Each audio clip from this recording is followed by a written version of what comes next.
Break news. Tirumala శ్రీవారి లడ్డు ప్రసాదంలో కల్తీ నెయ్యి సరఫరా వెనుక భారీ హవాలా రాకెట్ ఉన్నట్లుగా సిబిఐ సిటీ విచారణలో తేలింది.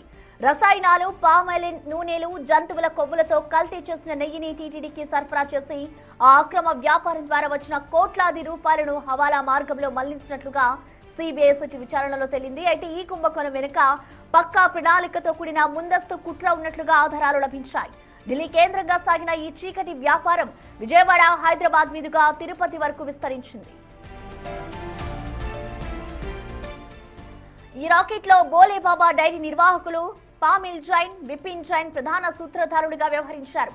పాత ఢిల్లీలోని చాందనీ చౌక్ హవాలా ఏజెంట్ ఆశిష్ అగర్వాల్ ద్వారా నెయ్యి కొనుగోలు చేసినట్లుగా తప్పుడు పత్రాలు సృష్టించి ఆ సొమ్మును వివిధ రాష్ట్రాల్లోని ఏజెంట్లకు చేరవేశారు. మొత్తం 20 కోట్ల రూపాయల అక్రమ సొమ్ములో వైష్ణవి డైరీ సీఈఓ అపూర్వ చావ్లాకు 19.86 కోట్ల రూపాయలు చేరినట్లుగా సిటీ నిర్ధారించింది. వీటితో పాటు నాటి టీటీడీ డైరీ నిపుణుడు మద్ది విజయభాస్కర్ రెడ్డికి 7 లక్షల రూపాయలు, కమిషన్ ఏజెంట్ పీసీ శ్రీనివాసన్ కు 31.40 లక్షల రూపాయలు ముడుపుల రూపంలో అందినట్లుగా దర్యాప్తులో తేలింది. అయితే అపూర్వ చావ్లాకు చేరిన 19.86 కోట్లు అక్కడి నుంచి ఎవరికి వెళ్లాయనేది ఇంకా మిస్టరీగానే ఉంది.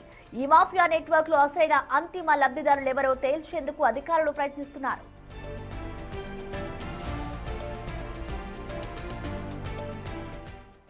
దీనికి సంబంధించిన మరింత సమాచారాన్ని మా ప్రతినిధి శివ అందిస్తారు. శివ, మనం చూస్తున్నాం ఇటు తిరుమల శ్రీవారి లడ్డు ప్రసాదం కల్తీ నెయ్యి దాంట్లో అయితే పెద్ద మాఫియా ఉన్నట్లుగా కూడా చెప్తున్నారు. అసలు ఏ విధమైన దర్యాప్తు చేశారు, ఎటువంటి అంశాలు బయటకు వచ్చాయి శివ? ప్రసన్న మొత్తం మీద చూసుకుంటే తిరుమల లడ్డు ప్రసాదం కల్తీ వ్యవహారానికి సంబంధించి కూడా భారీ హవాలా జరిగినట్లు సిబిఐ గుర్తించింది. దీంట్లో షిఫ్ట్ చేసిన విషయంలో రసాయనాలు, పామోనియం నూనెలు, జంతువుల కొవ్వు కల్తీ చేసి నెయ్యిని టీటీడీ సరఫరా చేసి అక్రమ వ్యాపారం చేసి తద్వారా కోట్ల రూపాయల లబ్ధి చేకూరినట్టు కూడా సిబిఐ సిటీ విచారణలో తేలింది.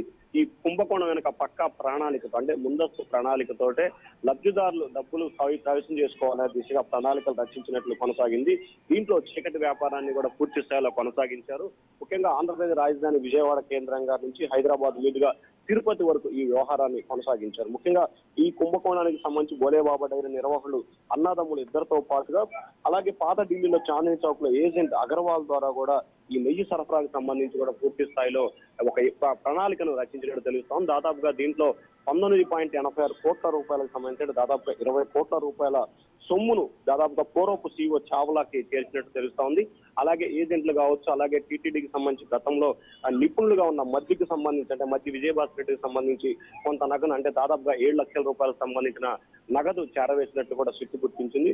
మొత్తం ఈ హవాలా వెనుక ఎవరున్నారు అయితే 19.86 కోట్ల రూపాయలు చేరిన దగ్గర నుంచి మిగిలిన ఆ డబ్బులు ఎవరికి చేరాయి, ఎవరి ద్వారా అక్కడికి చేరాయి, చేరిన డబ్బులు మిగిలి అక్కడి నుంచి ఎవరికి వెళ్ళే, దీంట్లో పాత్రదారులు ఎవరు అనే దానికి సంబంధించి సిట్టు సిబిఐ లోతుగా దర్యాప్తు చేస్తా ఉంది. ఈ దర్యాప్తులో కొన్ని కీలకమైన అంశాలు కూడా వెలుగులోకి వచ్చినట్టు తెలుస్తోంది. ఇప్పటికే దాఖలు చేసిన ఛార్జ్ షీట్ లో అనేక ఆసక్తికరమైన అంశాలతో పాటు కొన్ని కొత్త అంశాలు తెర మీదకి వచ్చిన పరిస్థితి కనిపించింది. టోటల్ ఈ వ్యవహారానికి సంబంధించి అప్పటి టీటీడీ చైర్మన్ ఉన్న వైవి సుబ్బారెడ్డి, బొమ్మన కరుణాకర్ రెడ్డి పాత్ర ఎక్కువగా ఉన్నట్లు గుర్తించారు. అక్కడి నుంచి కూడా ఏదైనా మాజీ ముఖ్యమంత్రి కార్యాలయానికి లింక్ ఏమైనా ఉందా అనే కోణంలో కూడా దర్యాప్తు కొనసాగిస్తా ఉన్నారు ప్రస్తుతం. Thank you Shiva.